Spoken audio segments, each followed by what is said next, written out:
பாருங்கள், தனியா பவுடர், கொத்தமல்லி தூள், கரம் மசாலா. இதை நம்ம எப்படி செய்கிறதுன்னு வீட்டில் செய்கிறதுன்னு உங்களுக்கு சொல்ல போகிறேங்க. மிளகாத்தூள் வந்து நான் வீட்டுக்கு 1.5 கிலோ மிளகாய் எடுத்துருக்கேங்க. 1.5 கிலோ மிளகாய் நல்லா காய வச்சு 3 நாள் காய வச்சு நல்லா வத்தல் பாருங்கள், மிளகாய் வத்தல், ரெட் மிளகாய் வத்தல். இது நாட்டு தனியா 2 கிலோ 1.5 கிலோ மிளகாய்க்கு 3/4 கிலோ தனியா, 3/4 கிலோ தனியா போட்டு, சீரகம் ஒரு 150 கிராம் சீரகங்க, மிளகு கொட்டை 150 கிராமுங்க. இது 4 பொருள் தாங்க வச்சு இங்கே பாருங்கள் நல்லா 3 நாள் உணர்த்திட்டு மெஷினில் கொடுத்து அரைச்சிட்டு வந்திருக்கேங்க. அப்படி பார்க்குறதுக்கு நல்லா ரெட்டாங்க, ரெட்டிஷாக, அப்புறம் காஷ்மீர் சில்லி மாதிரி பவுடர் மாதிரி இருக்குங்க. பாருங்கள், நேற்று நான் அரைச்சிட்டு வந்த உடனே பாருங்கள் இதை வச்சு நான் எண்ணெய் கத்திரிக்காய் குழம்பு செஞ்சு பார்த்தேங்க. குருமா குழம்பு, எண்ணெய் கத்திரிக்காய் குழம்பு செம்ம கலரிங்காக இருந்ததுங்க. காஷ்மீர் சில்லியே நமக்கு தேவையில்லை, அவ்வளோ சூப்பராக இருந்தது. பாருங்கள், தனியா பவுடருங்க. தனியா அரைக்கிறதுக்காக நான் நாட்டு தனியா, நாட்டு மல்லிங்க. இது வந்து 2 கிலோ நல்லா வெயிலில் போட்டு உலர்த்தி கொண்டு போயிட்டு மெஷினில் கொடுத்து அரைச்சிட்டு வந்திருக்குங்க. இங்கே பாருங்கள், நல்லா சூப்பராக இருக்குது பாருங்கள். இது வெறுமனே தனியா பவுடர் மட்டும், இதில் எந்த ஒரு காரமும் இருக்கா, தனியா காரம் மட்டும் தாங்க இதில் இருக்கும். இது வந்து நம்ம மட்டன் குழம்பு செய்யும்போது, சிக்கன் குழம்பு செய்யும்போது, அதுக்கப்புறம் மீன் குழம்பு செய்யும்போது, பொரியல்ங்க எதாவது செய்யும்போது கூட இதை ஆட் பண்ணிக்கலாங்க. இதில் வந்து காரம் எதுவும் இருக்காது, ஒன்லி தனியாவுடைய மல்லியுடைய வாசனை மட்டும்தான் இருக்கும், மல்லி பவுடர் மட்டும்தாங்க இது.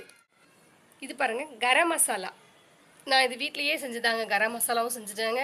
இது பாருங்கள், இது செய்கிறது எப்படி நான் உங்களுக்கு சொல்கிறேங்க. இது என்னென்ன குவான்டிட்டி எவ்வளோ பொருள்கள்லாம் என்னென்ன சேர்த்தேன்னு சொல்கிறேன் பாருங்கள். மிளகாய் வத்தலுங்க, மிளகாய் வத்தல் பாருங்கள், ஒரு 1/2 கிலோ மிளகாய் வத்தலுங்க. அதே நாட்டு தனியா ஒரு 1/2 கிலோ நாட்டு தனியாங்க. நாட்டு தனியா எடுத்துகிட்டு, சீரகமும் ஒரு 150 கிராம் சீரகம், 150 கிராம் மிளகு கொட்டை, அதுக்கப்புறம் பட்டை ஒரு 50 கிராம், எலாச்சி, பெரிய எலாச்சி, ஏலக்காய் இருக்கு இல்லைங்களா, கருப்பாக இருக்கும் பார்க்குறதுக்கு, ஒரு ப்ரௌன் கலரில் சாக்லேட் கலரில் இருக்குங்க, அது ஒரு 50 கிராம் போட்டுங்க. நம்ம ஆஷ்யூஷலாக இருக்குங்களா க்ரீன் கலர் ஏலக்காய் பாயசத்துக்கெலாம் நம்ம போடுவோமே, அது ஒரு 50 கிராம் போட்டிருக்கேங்க. அதுக்கப்புறமா பிரிஞ்சி இலை ஒரு 10 இலை போட்டிருக்கேங்க. பிரிஞ்சி இலை ஒரு 10 இலை போட்டேன். அதுக்கப்புறம் அன்னாச்சி பூ பெருசு பெருசாக இருக்கும் பாருங்கள், அதுவும் போட்டிருக்கேங்க, ஒரு 100 கிராம் போட்டேன். அதுக்கப்புறம் அந்த மராட்டி மொக்குன்னு சொல்லுவாங்களே, ஒரு பிளாக் கலரில் ஒரு நீட்டமாக இருக்குங்க, அது ஒரு 100 கிராமுங்க. அதையும் போட்டு, சோம்பு மட்டும் கொஞ்சமாக போட்டுக்கிட்டாங்க, ஒரு 2 ஸ்பூன் சோம்பு போட்டாங்க. போட்டு எல்லாத்தையும் உலர்த்தி கொண்டு வந்து அரைச்சி வச்சுருக்கேன் பாருங்கள்.